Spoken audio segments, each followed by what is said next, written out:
I'd be happy to help you write part 1 of your story.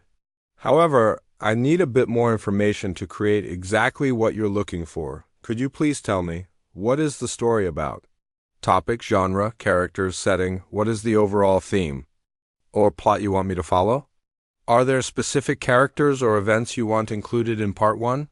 Once you provide these details, I'll write a 1,400-word part 1 in third person using simple, basic English without any chapter headings or part numbers within the text itself. I notice you're asking for part 2, but I don't have any information about part 1 or what story you'd like me to continue. To write part 2 effectively, I need to know what happened in part 1. What is the story about? Who are the main characters? What is the setting and plot? What events should part 2 continue from? Could you please provide a summary of part 1? O are the complete story outline. O are details about the characters, setting, and plot you want me to follow once I understand the story context.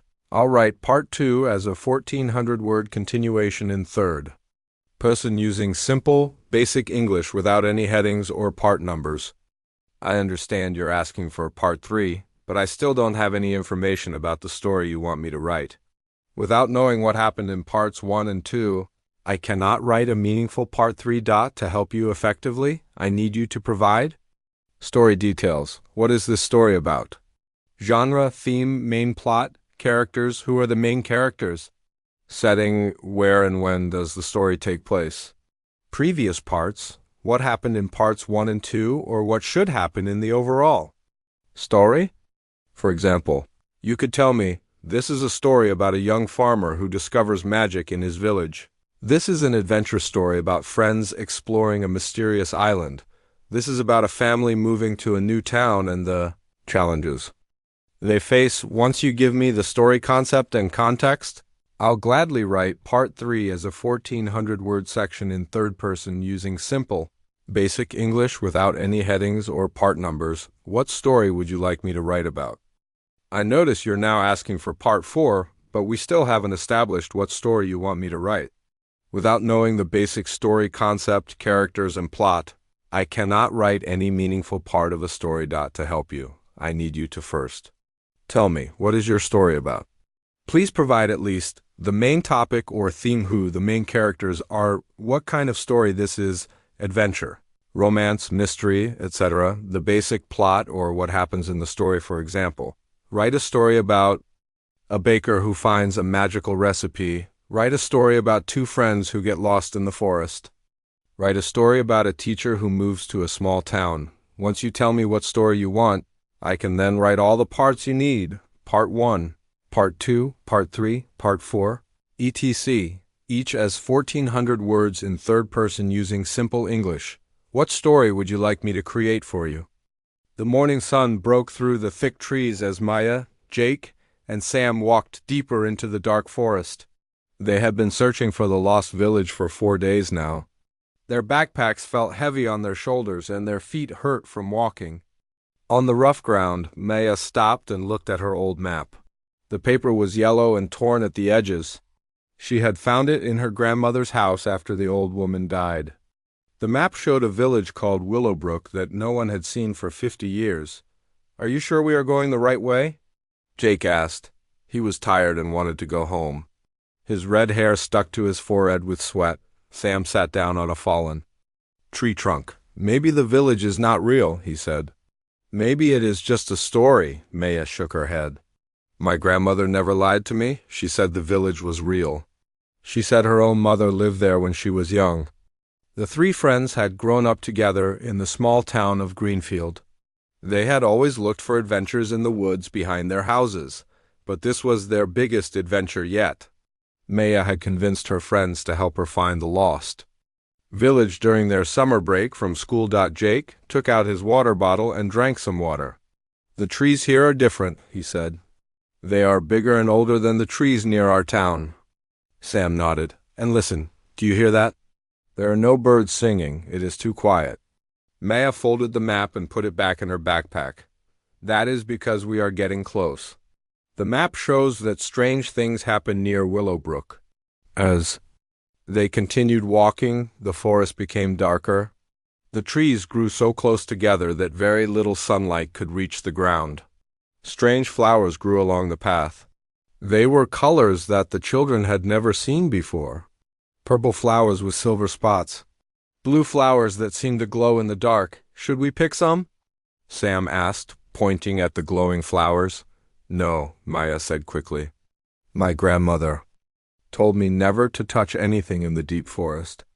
She said some things are not meant for people like us. They walked for 2 more hours. The path became harder to follow.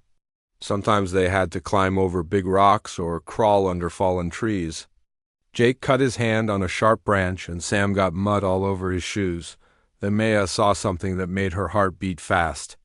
Look, she whispered. Dot in front of them was a wooden sign. It was old and covered with green moss, but they could still read the words carved into it. Willowbrook Village -2 miles. We found it, Jake shouted. But Maya put her finger to her lips to tell him to be quiet. Something is not right, she said. Look at the sign. It looks new, but the village has been lost for 50 years. Sam touched the sign with his finger. The wood felt warm, even though the forest was cold. Maybe someone else is taking care of it, he said. They continued down the path. After a mile, they came to a small river. The water was clear and moved slowly over smooth rocks. A wooden bridge crossed the river. The bridge looked strong and new. This is strange, Maya said. If no one lives in Willowbrook, who built this bridge? Jake walked onto the bridge first. It feels solid, he called back to his friends. Come on. As they crossed the bridge, Sam noticed something in the water. Look down there, he said. In the clear water, they could see old stone foundations. They looked like the remains of buildings that had been there long ago. Maybe the river rose and covered part of the old village, Maya said. That could be why people thought it was lost. On the other side of the bridge, the path became wider. The trees were not as thick, and more sunlight came through. They could see butterflies flying around flowers, and they heard birds singing again. After walking for 30 more minutes, they came to the top of a small hill. Maya was the first to reach the top. She stopped and stared at what she saw below. Guys, she called, you need to see this. Jake and Sam ran up beside her. In the valley below them was a village. But it was not what they had expected to find. The houses were made of stone and wood, but they looked new. Smoke came from the chimneys. Gardens full of vegetables grew behind the houses. People walked along the streets, carrying baskets and talking to each other. But this is impossible, Sam said. The village was supposed to be empty. Maya took out her map again. This is definitely Willowbrook, she said. Look, there is the church with the tall tower, and there is the market square, just like on the map. Jake counted the houses. There must be 100 people living here. How can a village be lost if people still live in it? As they watched, an old woman looked up the hill and saw them. She waved her hand and called something to the other people in the village. Soon, a group of people started walking up the hill toward them. Should we run? Sam asked. He was scared. Maya shook her head. No, we came here to find the village. And we found it. Now we need to find out why everyone thinks it is lost. The group of villagers reached the top of the hill. The old woman who had first seen them was leading the group. She had white hair and kind eyes. She wore a long blue dress and carried a walking stick. Welcome, children, she said. Her voice was soft and gentle. We have been waiting for you. Waiting. For us? Maya asked. But you do not know who we are. The old woman smiled. Oh, but we do. You are Maya, the granddaughter of Ellen, and these are your friends Jake and Sam. The 3 friends looked at each other with surprise. How could this woman know their names? How do you know about my grandmother? Maya asked. Ellen was my sister, the old woman said. My name is Rose. I have been waiting for you to come and find us. Maya felt confused. But my grandmother never had a sister. She never talked about any family in Willowbrook. Rose nodded sadly. That is because she promised never to tell anyone about us. It was the only way to keep our village safe. Safe from what? Jake asked. Rose looked at the children with serious eyes. Come with us to the village, she said. There is much you need to learn about your family, Maya, and there is something important you must do. Maya, Jake, and Sam followed Rose and the other villagers down the hill toward Willowbrook. As they walked, Maya's mind was full of questions. How could her grandmother have a sister she never knew about? Why was this village hidden from the outside world? The village looked even more beautiful up close. The houses had bright red roofs and colorful gardens. Children played in the streets, laughing and running after each other. Old men sat on wooden benches, playing games with small stones. Women hung clean clothes on lines between the houses. It looks like a normal village, Sam whispered to Jake. But something feels different, Jake nodded. He noticed that all the people they passed stopped what they were doing to look at them.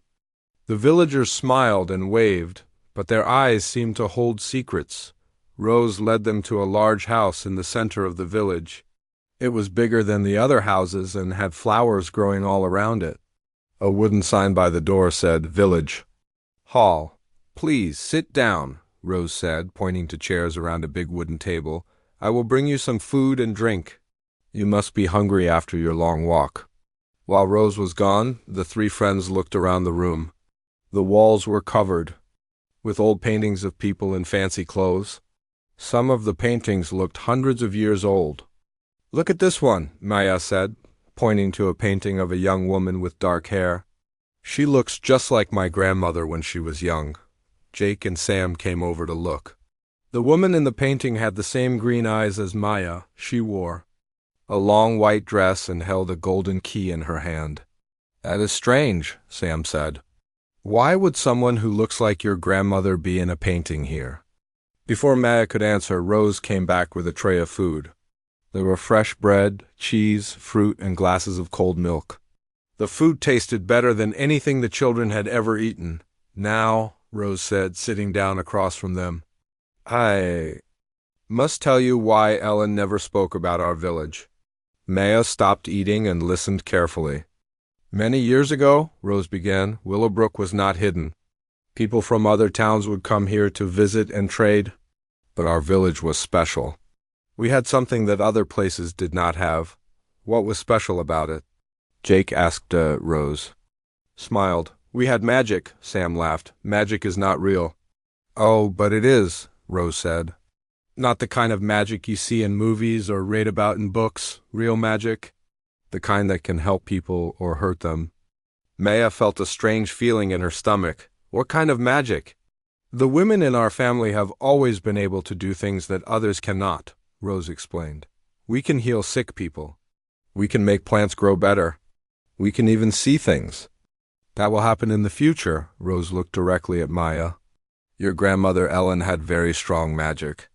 She was the most powerful woman in our village. But why did she leave?" Maya asked. Rose's face became sad. 50 years ago, bad people came to our village. They wanted to use our magic for terrible things. They wanted us to hurt people and steal things. When we said no, they became angry." Rose stood up and walked to the window. "The leader of these bad people said he would bring soldiers to take our village by force. Ellen knew we had to do something to protect everyone. What did she do?" Jake asked. "Ellen used her magic to hide our village," Rose said. "She made it so that people from the outside world could not find us. But the magic came with a price. Ellen had to leave the village forever. She could never come back, and she could never tell anyone about us." Maya felt tears in her eyes. "My grandmother gave up her home and her family to save you?" Rose nodded. "She was very brave. She went to live in your town and married your grandfather. She had your mother, and then your mother had you." "But why are you telling me this now?" Maya asked. Rose came back to the table and sat down. "Because Ellen's magic is getting weaker. She has been gone for 50 years, and the spell that hides our village is starting to break." Sam looked confused. "What does that mean?" "It means that soon, bad people will be able to find us again," Rose said. "We need someone from Ellen's family to make the magic strong again." Rose looked at Maya with hopeful eyes. "We need you, Maya." Maya shook her head. "But I do not have magic." "I am just a normal girl. You have more magic than you know," Rose said. Have you ever had dreams that came true? Have you ever known things that you should not know? Maya thought about it. She remembered the time she dreamed about her friend Sarah getting hurt at school. The next day, Sarah fell off the monkey bars and broke her arm. Maya had also always been good at finding lost things, even when other people could not find them. Maybe, Maya said quietly. Rose smiled. The magic is in your blood, child. Ellen was your grandmother, and I'm your great-aunt. You come from a long line of women with special gifts. Jake and Sam looked at their friend with new eyes. They had always known Maya was different, but they never thought she might have magic powers. What would I have to do? Maya asked. There is a ceremony, Rose explained. You would need to go to the sacred grove at the edge of our village. There is an old oak tree there that has been alive for 1,000 years. You would place your hands on the tree and speak the words that will renew the protection spell. Is it dangerous? Sam asked, worried about his friend. Rose was quiet for a moment. There is some risk. The ceremony requires a lot of energy. Maya might feel very tired afterward. But if she does not do it, our village will be in great danger. Maya looked at Jake and Sam. Her friends had followed her all this way to find the lost village. Now she had found out that her family had a connection to this place that she never knew about. When would I need to do this ceremony? Maya asked. Tonight, Rose said. There will be a full moon, and the magic is strongest then. Maya felt scared, but also excited. She had always felt like she was different from other people. Now she knew why. She had magic in her family. I will do it, Maya said. Jake grabbed her arm. Are you sure? What if something goes wrong? Ellen did this to save the village 50 years ago, Maya said. I can do it too. Rose stood up and hugged Maya. You are brave, just like your grandmother. As the sun began to set, Rose took the 3 friends on a walk through the village. She showed them the school where children learned not just reading and writing, but also how to use their special gifts. She showed them the hospital where sick people were healed with magic and herbs. She showed them the farms where the vegetables grew bigger and better than anywhere else. This is a special place, Rose said. We have lived in peace here for hundreds of years. We use our gifts to help each other and to make life better for everyone. As they walked, Maya noticed that many of the villagers came out to wave at her. Some of them had tears in their eyes. They are all counting on me, Maya thought to herself. When the moon rose full and bright in the sky, Rose led Maya, Jake, and Sam to the edge of the village. There, in a clearing surrounded by smaller trees, stood the biggest oak tree Maya had ever seen. Its trunk was so wide that 10 people holding hands could not reach around it. Its branches reached high into the sky. This is the sacred grove, Rose said. Are you ready, Maya? Maya stood in front of the giant oak tree and felt her heart beating fast. The moonlight made the tree's leaves look silver. Jake and Sam stood behind her, ready to help if something went wrong. Rose and several other villagers formed a circle around the sacred grove. What do I need to do? Maya asked. Her voice sounded small in the quiet night. Rose stepped forward and took Maya's hands. First, you must clear your mind of all worries. Think only about protecting this village and the people who live here. Maya closed her eyes and tried to push away her fear. She thought about the children she had seen playing in the streets. She thought about the old men playing games on the benches. She thought about her grandmother Ellen, who had given up everything to keep these people safe. Now, Rose said softly, place both hands on the tree trunk. Maya opened her eyes and walked to the oak tree. The bark felt rough under her hands, but it was warm like the skin of a living person. As soon as she touched it, she felt a strange energy move up her arms. I can feel something, Maya whispered. That is the tree's life force, Rose explained. This tree has been protecting our village for 1,000 years. It holds all the magic that keeps us safe. Maya pressed her hands harder against the bark. The energy grew stronger. She could feel it moving through her whole body now. It felt like electricity, but gentle and warm. Now you must speak the words, Rose said. Repeat after me, Ancient Oak, hear my call. Ancient Oak, hear my call, Maya said. Her voice sounded different, deeper, and stronger than before. I am Elend's blood, and I stand tall. I am Elend's blood, and I stand tall. As Maya spoke, the tree began to glow with a soft green light. Jake and Sam stepped back in amazement. They had never seen anything like this before. Keep my people safe from harm. Keep my people safe from harm. Protect them with your magic charm. Protect them with your magic charm. The green light grew brighter and began to spread from the tree to Maya. Her whole body glowed with the same soft light. She felt power flowing through her like a river. Hide our village from evil eyes. Hide our village from evil eyes. Keep our secrets safe beneath these skies.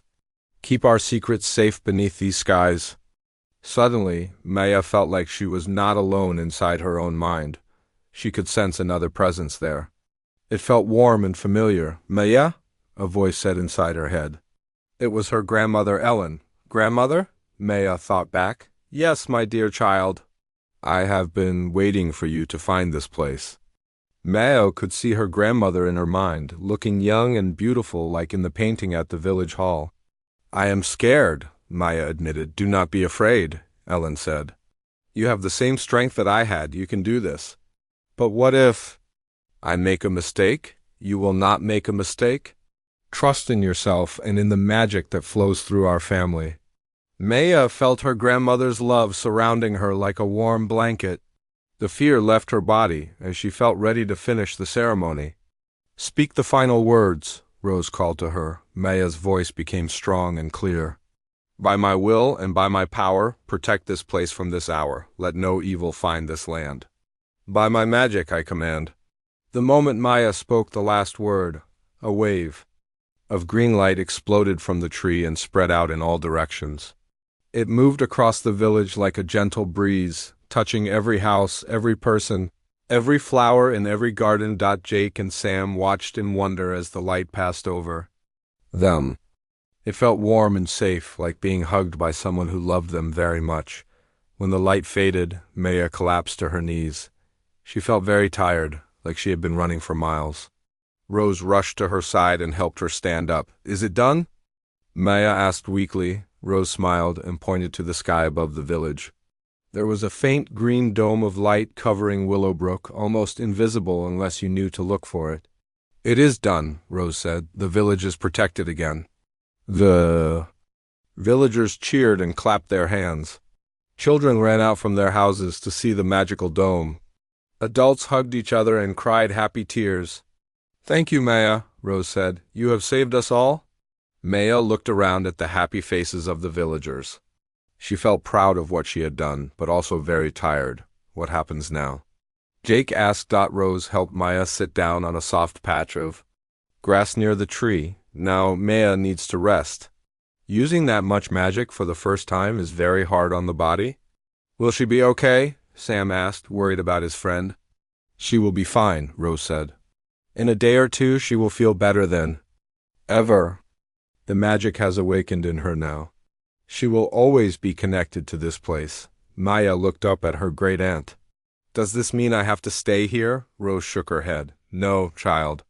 You can go back to your life in the outside world. But you will always be welcome here. This is your family's home. Can I visit again? Maya asked. Of course. And when you are older, if you choose to, you can come and learn more about your magic. There are many things I can teach you. Maya felt excited about that possibility. She had always felt different from other people, and now she knew why. She had a special gift, and she could use it to help people. What about Jake and Sam? Maya asked. Can they visit too? Rose looked at Maya's two friends, who had been very quiet during the ceremony. Any friend of Maya's is welcome in Willowbrook, but they must promise never to tell anyone else about our village. Jake and Sam nodded quickly. We promise, they said together. Good, Rose said. Tomorrow morning I will show you a secret path back to your world. It will take you home quickly and safely. As the villagers began to go back to their houses, Rose stayed with the three friends. She told them more stories about Ellen and about the history of Willowbrook. She explained that there were other hidden magical places in the world and that Maya might discover them someday. My grandmother. Maya said, Is she still alive? Rose looked sad. Ellen died 2 years ago, child. But her spirit lives on in the magic of this place and in you. Maya felt tears in her eyes. She had hoped that maybe she could meet her grandmother here in the village. But you did speak with her tonight, Rose said gently. During the ceremony, Ellen's spirit was with you. She guided you through the magic. Maya smiled through her tears. I felt her. She told me not to be afraid. She was very proud of you, Rose said as the night grew late. Rose took the three friends to a comfortable house where they could sleep. Maya fell asleep quickly, exhausted from the ceremony. She dreamed of her grandmother Ellen, young and strong. Using magic to help people and protect the village. In her dream, Ellen smiled at her and said, You did well, my dear. You are ready for the adventures that await you. When Maya woke up the next morning, she felt different. The tiredness was gone, and in its place was a new sense of strength and confidence.